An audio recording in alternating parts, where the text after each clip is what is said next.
Who here knows where they were at on October 4th, 2004? On October 4th, 2004, for the first time ever, a non-governmental spacecraft went to space for the second time in 5 days.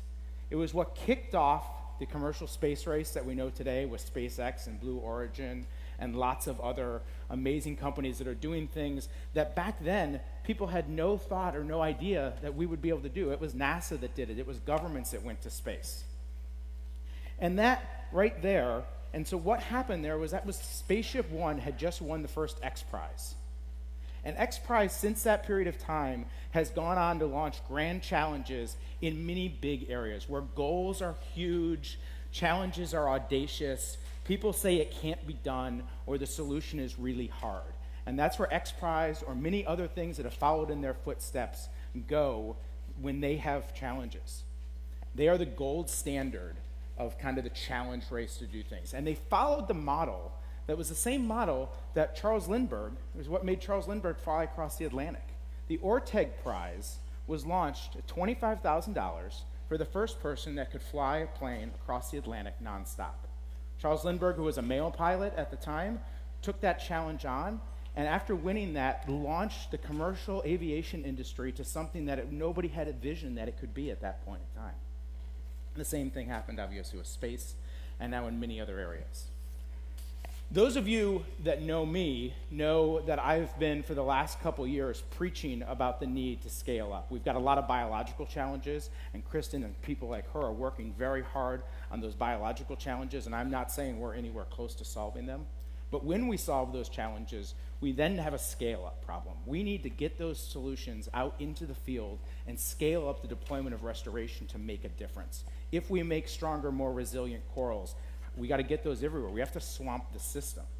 If we hack some of these other things, we've got to get out there. And we are sitting here with this massive engineering problem on our hands. And so I've been saying for the last 2 years, we need an XPRIZE in coral reefs.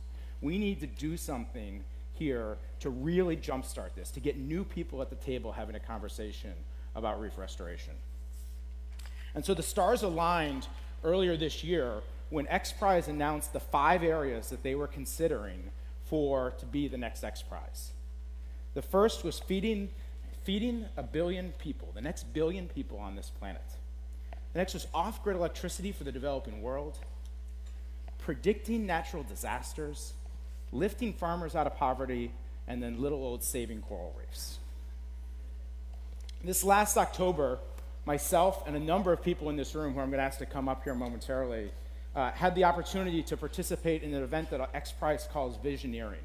Visioneering is where they bring together leaders in various different fields, wealthy individuals, entrepreneurs, big thinkers, science fiction writers, because they help predict the future, to really think about where we're going.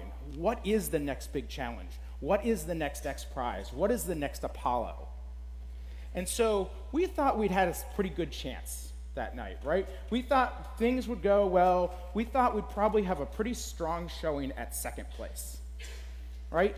Saving coral reefs just doesn't roll off the tongue like feeding the next billion people does, or predicting earthquakes, right? Those are easy. You know what those are. And we got to solve that problem too, about that whole rolling off the tongue thing.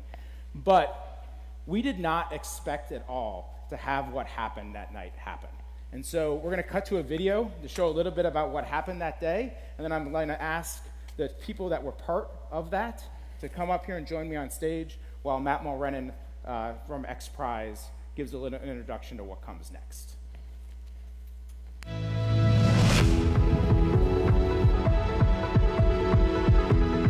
500 million people around the world depend on coral reefs for food, security, livelihoods. We've lost half of coral reefs already.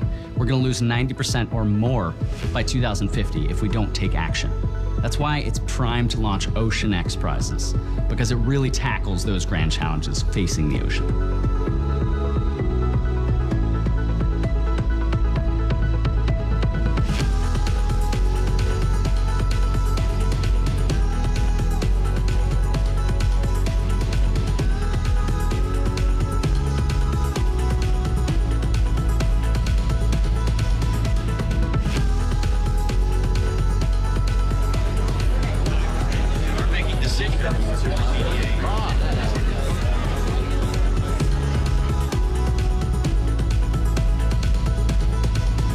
So I'm going to support coral survival, not because it's easy, but because it is the toughest one. That's the spirit of the XPRIZE. The challenge is huge, the goal is audacious, but saving coral reefs might just help save the world. In this past week, I've become so desperately concerned about this prize.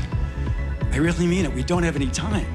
When you're supporting the Coral Reef Project, you're not supporting coral reefs, you're supporting all life. Those are the lungs of the planet. We've got to have coral survival. If we do not fund this prize, your grandchildren will never be able to find Nemo. Every minute we waste is a minute we will never, ever get back. The winning team will supercharge the natural process of reseeding reefs to grow as many corals as possible over a square kilometre and to get them to growing up to 2 years age. The prize itself is awarded to teams that can plant 500,000 coral annually. This is a model that can scale globally. What we need right now is to break through this outplanting bottleneck. What are your thoughts here? At the end of the day, all the models we do, everything that we do, it all comes back to how do we get it out onto the reef and surviving? What's important is that all these technologies are tried, and we can't wait for any one of them any longer at all. A big hand for both teams here, coral survival and coral restoration. Congratulations to the teams. You guys put so much work into this. This is an amazing opportunity for corals. We're gonna work our butts off to do this.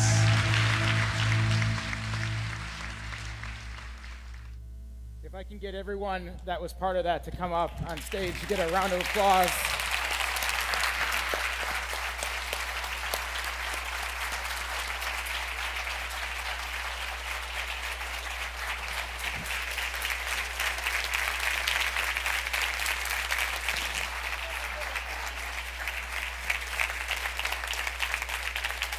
So one of the things I didn't say earlier was, in addition to competing against those 4 other amazing topic areas, we had 2 teams that were vying against each other here as well for which of their ideas about how to design a prize was the best approach to designing the prize. And there was cash money involved in terms of who would have the best idea on the table right here. And these guys knew that the way we would stand the best chance of beating all those other very important topic areas was to, the night that we were doing this, after they had pitched their own individual ideas, was to come up on the stage and say, we're gonna merge our efforts. We're gonna be one team. We're gonna share everything with this. We wanna do this together. And that is what changed the dynamic in that room that night. You saw those people on the video there. They were just a small fraction of the hundreds and hundreds of, maybe not hundreds, but a lot of people. They came to the microphone that night and just said amazing things. It was a landslide win. It was one of the most amazing nights of my life. And I just want a huge congratulations to these guys. And now Matt's gonna come up and talk to you guys a little bit about what comes next in a really rough form. And then on Thursday, we will be doing a workshop. There's a workshop on the schedule called Designing Grand Challenges. What that really is gonna be called Designing the Next Coral Reef XPRIZE. You guys can sit down if you want. If you want to take a seat, you can, I think. Thank you guys so much. It's good to see you, Richard. Thank you. Thank you so much, Tom. We are so fortunate in this community to have Tom Moore involved in this. And I don't think that I would be standing here today if it wasn't for him consistently pushing this on coral reef restoration and the challenges that we face and how we're not thinking globally about scaling this up. And Tom came to us and the teams came to us with ideas. As Tom said, we crowdsourced these ideas. But it really takes a passion and a vision for this that started a long time ago. And XPRIZE is just the confluence of a bunch of effort in this space and thinking around the space. So thank you to Tom, and thank you guys so much to the teams that competed in this. They did an amazing job. This was a 6-month process to actually get us to this point. We had absolute experts in the field involved in this, both as the teams as well as behind the scenes. So they did an excellent job. So the real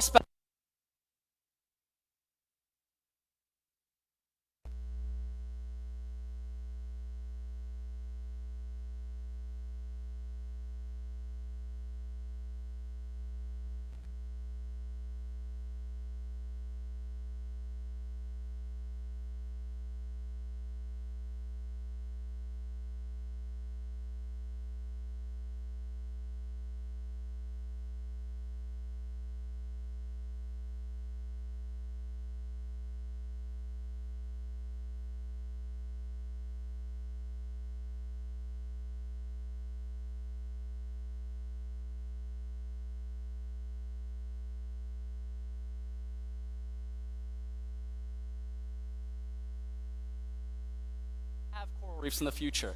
Or we just simply, okay, less yelling. Thank goodness, thank you guys. We can do AI, not AV is the joke that we say at XPRIZE.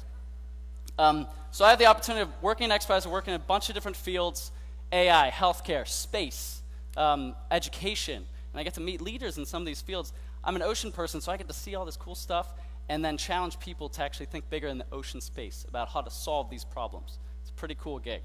So today I'm going to talk to you about somewhat of what we're designing right now on the draft guidelines that we put together since the visioneering process. And basically we're here to ask questions of you. How should we design this prize? And if you're wondering, can I help design this prize and then compete in it? Absolutely. We would love that. So we want your feedback at the workshop later this week as well. So as Tom mentioned, prizes have a rich history. Okay, most of you got here on a plane. It helps spark commercial aviation. And the teams actually raise money competing in a prize. They have an urgency to their request. They say, I'm competing in this prize, I need some money. So they raised $400,000 to actually win this prize. $25,000 was like a lot of money back then in 1919. And Charles Lindbergh won this prize. 5 people actually perished trying to win this prize, something a lot of people don't know. But our founder, Peter Diamandis, read this book about the spirit of St. Louis, and he was so stoked about using this application for commercial space. So he launched what was called the Unsari XPRIZE. It was a $10 million prize to fly twice in 2 weeks with a 3-person payload, and it was completely privately funded. It raised $100 million for private space, and now we act like SpaceX is just an accepted thing, or private space. And it's changing a lot of aspects of our daily life. It's going to potentially change the internet. Microsats are coming up, CubeSats are coming up. We're going to have hundreds of them covering the globe, transforming a lot of the science that we do here. So space exploration is important for a lot of reasons.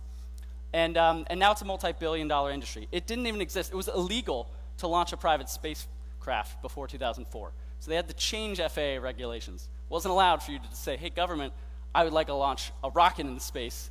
That wasn't a thing. So XPRIZE actually changed some of these mentalities. You can do private space. The astronauts were even against this. Some of our heroes, Buzz Aldrin and others. And now they've completely turned around. Complete 180.